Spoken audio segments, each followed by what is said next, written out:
Magandang umaga, nakapag-devotion ka na ba? Kung hindi pa, tara, samahan mo ako.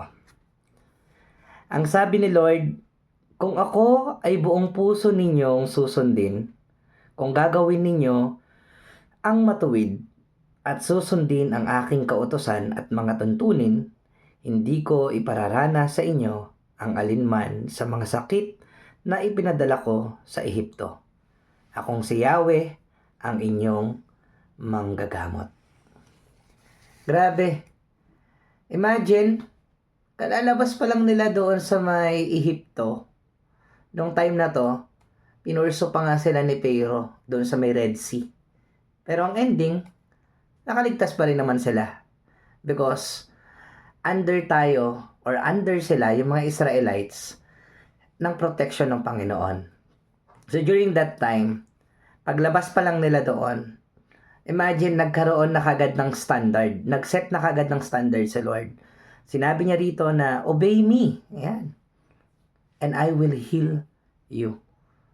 So, sinasabi lang dito, yung context po kasi nito is, tinetest po yung mga Israelites. Tinest po sila ng Panginoon na kung susundin nila yon, susundin nila yung mga alituntunin ng Panginoon, hindi po sila magkakaroon ng sakit kagaya ng ibinigay ng Panginoon doon sa Egypt.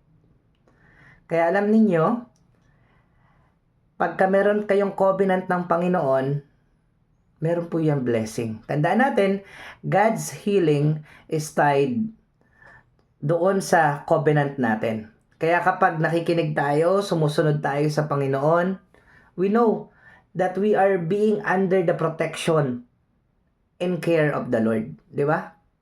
Kasama tayo doon sa pinoprotectionan niya. Kaya naman ngayon kapatid, kung hindi mo naririnig, ayan, I hope na through this devotion, ayan, maintindihan natin na ang pagsunod sa Panginoon ay may kagalingan na ipagkakaloob sa atin sa Lord, no?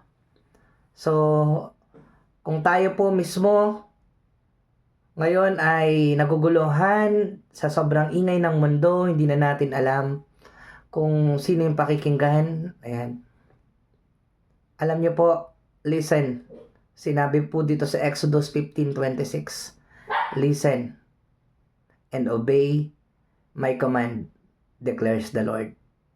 Yan po yung sinabi ng ating great physician. Tandaan natin na si Lord, hindi lang po siya Savior. He is also our healer.